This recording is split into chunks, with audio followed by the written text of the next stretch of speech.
Well, I made it back to the highway again, and there's nothing in between me and Williamsburg, so I thought that this would be a good chance to tell you about my 9/11 story. I learned about 9/11 on the radio because I was on a trip very much like this one. I was actually driving home to New York from Houston. And I don't always listen to the radio. And so that day I happened to not listen to the radio until about noon. So when I turned on the radio, the major events of 9/11 had already taken place. It wasn't really until 7 o'clock that night when we checked into a hotel room that I was able to see the video that everyone else had seen. And I realized the first moment when I saw that video of what looked like a plane crashing into the World Trade Center, and then instantly followed by video of the towers being destroyed in the way that they were. Anyway, at 7 o'clock when I first saw that video, I realized that I hadn't believed the radio announcer when he told, when I heard about what had happened. In some way, I had put what I was hearing into a box, and I didn't believe it. Now, I knew something devastating had happened, but I just did not, exactly believe whatever the radio announcer was telling me. And when I saw it at 7 o'clock, I realized that I hadn't believed it at all. And in fact, I still didn't believe it. And I told my friend, I was on a road trip with a friend, I told my friend, I said, it's not the planes that bother me, it's the buildings. I knew that there was something that was wrong with the story that airplanes crashed into the World Trade Center and that they were destroyed in the manner that they were as a result. So I knew something was wrong with that story. But I didn't doubt the planes, because there's nothing that violates the laws of physics. Or the reason why I didn't even consider the planes, or I didn't doubt the planes at all, is because there's nothing shocking about a plane crashing into a tall building. There's nothing that seems to go against the laws of physics. So the plane part didn't bother me. But the way the buildings were destroyed did bother me. And in fact, it bothered me deeply. I had the opinion of myself that I understood the universe pretty darn well. I'm not saying I understood every aspect of the universe, but what I'm saying is that I understood it pretty much as anyone did. I wasn't a specialist. I'm not claiming to be a specialist, because at the time I was a specialist in biology. I was a basic science researcher who investigated biological phenomena. And when I saw those buildings destroyed in the manner that they were destroyed, I was humbled by the experience. I knew at that point in time that what I was witnessing didn't fit with my understanding of the universe up until that point. And my self-esteem was really located in being a really good scientist and really having a lot of awareness.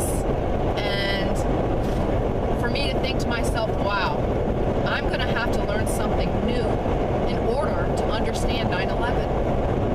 Because I didn't believe it, even for a minute, I was never fooled by the stories. I read the stories, I watched the news stories, and there was never one moment where I believed that an airplane crashing into a steel building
parking garage at 28th Street, parked the SUV, and got my backpack and headed downtown.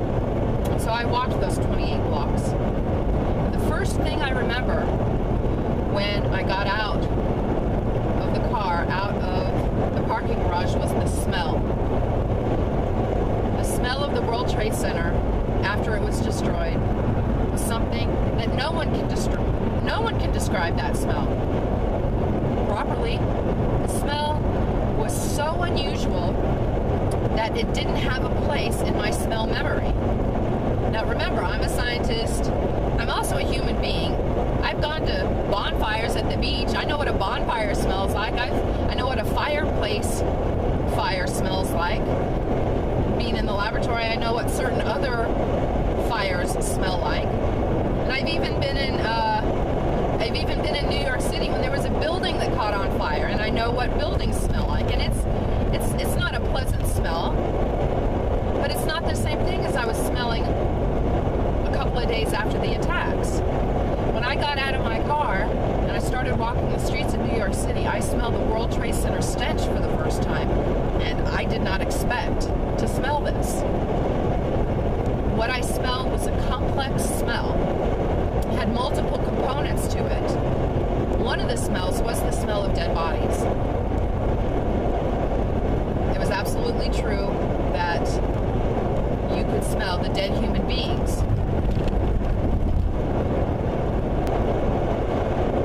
But the World Trade Center stench wasn't just made up of the smell of dead human beings.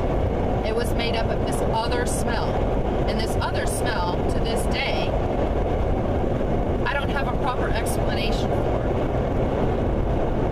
I know, based on my work since then, I know that what was coming into my body through my nose, what I was smelling, were these sharp iron fragments. Because the World Trade Center dust is made up of these sharp iron fragments. And now that I know that, it makes sense that the smell itself, it actually hurt your nose. When you breathed it in, it made your nose really tingle. And there are other reports on the internet about people who said that it made their lips tingle. I guess, I breathe through my nose more than I breathe through my mouth, and whoever wrote that breathed through their mouth more than they breathe through their nose. And so basically I was, there was, every time I would smell that World Trade Center smell, it would hurt my nose. This particular pain. And now I know that that was because I was inhaling iron particles. Of course, if you inhale iron particles, it's going to hurt. But I didn't know that at the time. But I knew that there wasn't a fire. Pretty early on, I started to come to the understanding that what happened at the World Trade Center could not rightly be